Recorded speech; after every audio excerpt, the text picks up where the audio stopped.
اس وقت جو ٹیمپریچر ہے جو سیاست کا ٹیمپریچر ہے وہ بہت ہائی دکھائی دے رہا ہے. بڑا ضروری ہے اس ٹائم اس کو کنٹرول کرنا, کیونکہ یہ معاملہ اب گراؤنڈ سے ہوتا ہوتا اب معاملہ قبروں تک چلا گیا ہے. اور آج اب سے کچھ دیر پہلے میں نے دیکھ رہا تھا سوشل میڈیا کے اوپر بھی شوکت بسرا جو کہ بھاول نگر سے تعلق رکھتے ہیں اور فارم 45 کے مطابق وہ جیت چکے ہیں, فارم 47 کے مطابق ان کے مد مقابل اعجاز الحق جو ہیں وہ اس وقت ونر قرار دیے گئے.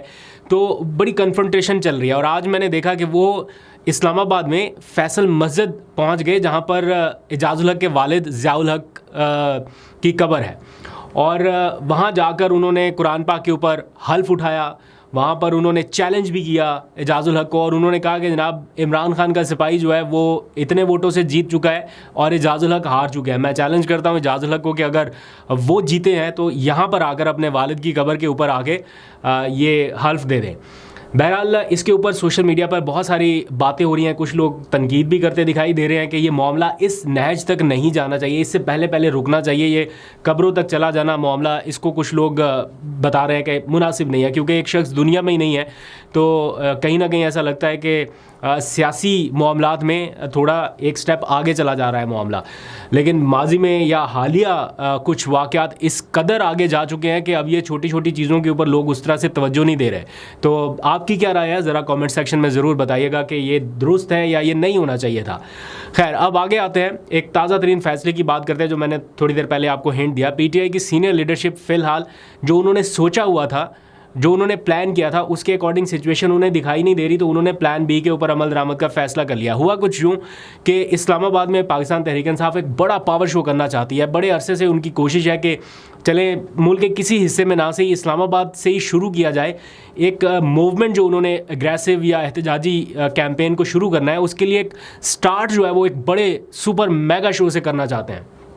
اس کے لیے وہ اسلام آباد میں جلسہ کرنا چاہتے تھے. بڑا کنوینئنٹ ہے کہ اسلام آباد کے F9 پارک میں یا پریڈ گراؤنڈ میں اگر جلسہ ہو تو خیبر پختونخوا سے بڑی تعداد میں لوگ پہنچ سکتے ہیں, لاہور سے, باقی پنجاب کے شہروں سے بھی لوگ آ جاتے ہیں اور ایک بڑا شو ہو سکتا ہے. تو اسلام آباد کی انتظامیہ نے اجازت تو دی جلسہ کرنے کی, لیکن میں نے جیسے پچھلے ولاگز میں بھی آپ کو بتایا کہ بہت ہی دور دراز علاقہ اسلام آباد کا جو انٹری ایک طرح سے بنتا ہے وہ بھی ایسا روات کا علاقہ جس میں جلسہ کرنے کی پوزیشن اس وقت مجھے تو دکھائی نہیں دیتی. کبھی روات کے مقام پہ جلسہ نہیں ہوا, کسی سیاسی پارٹی نے نہیں کیا, اور اسلام آباد کی انتظامیہ نے کہا کہ جناب اگر جلسہ کرنا ہے اسلام آباد تو وہ دور جا کے روات کی جگہ پہ کرے. تو آج پی ٹی آئی کا ایک اہم اجلاس ہوا جس میں یہ غور کیا گیا کہ کیا روات میں جلسہ کر لیا جائے یا پھر ہم اس کو عدالت میں چیلنج کریں اور جلسہ کہیں اور کر لیں. تو روات میں جلسہ کرنا کوئی پاسبل اس لیے نہیں ہے کہ اس کے لیے انتظامات بالکل الگ نوعیت کے ہیں. جو کے پی سے آنے والے لوگ ہیں ان کے لیے پرابلم ہے کیونکہ وہ بالکل ایک سائڈ پہ چلا جاتا ہے, تو کافی ہرڈلس تھیں, اور انتظامیہ بھی یہی چاہتی تھی کہ ایسی جگہ پہ کرنے کا موقع دیا جائے جہاں پہ یہ کر ہی نہ سکے.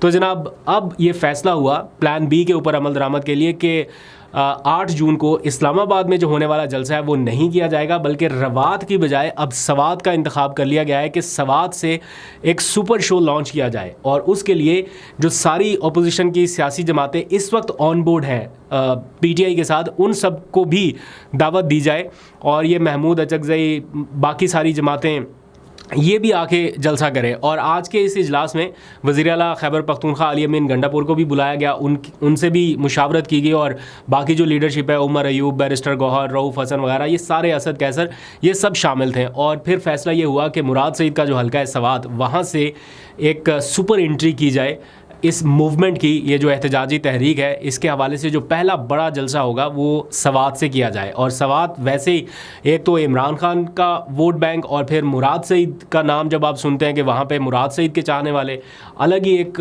قسم کا ماحول بن سکتا ہے. تو سوات کا انتخاب کیا گیا. اب 8 جون کو پی ٹی آئی کا سوات میں بڑا جلسہ ہوگا. ظاہری بات ہے انتظامیہ کی اس طرح سے رکاوٹ نہیں ہوگی, پی ٹی آئی کی ساری لیڈرشپ وہاں پر پہنچے گی. تو یہ میرا خیال ہے دوسرا بڑا جلسہ ہونے جا رہا ہے. ایک 9 مئی کو علی امین گنڈاپور نے کیا تھا اپنے حلقے میں, اور اب یہ سوات میں ہونے جا رہا ہے. یہ جلسہ اس لیے بھی اہم ہے کیونکہ اس میں اپوزیشن جماعتیں بھی ساری شرکت کریں گی, اور جو روات میں یعنی اسلام آباد میں ہونے والا تھا اس کو عدالت میں ایک بار پھر چیلنج کیا جائے گا کہ ہمیں روات کی بجائے یا تو F9 پارک میں یا پھر پریڈ گراؤنڈ میں یا پھر ترنول کے کسی جگہ پہ جلسہ کرنے کی اجازت دے دیں تو ہم اسلام آباد میں کر سکیں گے. اب یہ معاملہ دوبارہ عدالت میں جائے گا تو آپ کو ضرور اپڈیٹ کریں گے.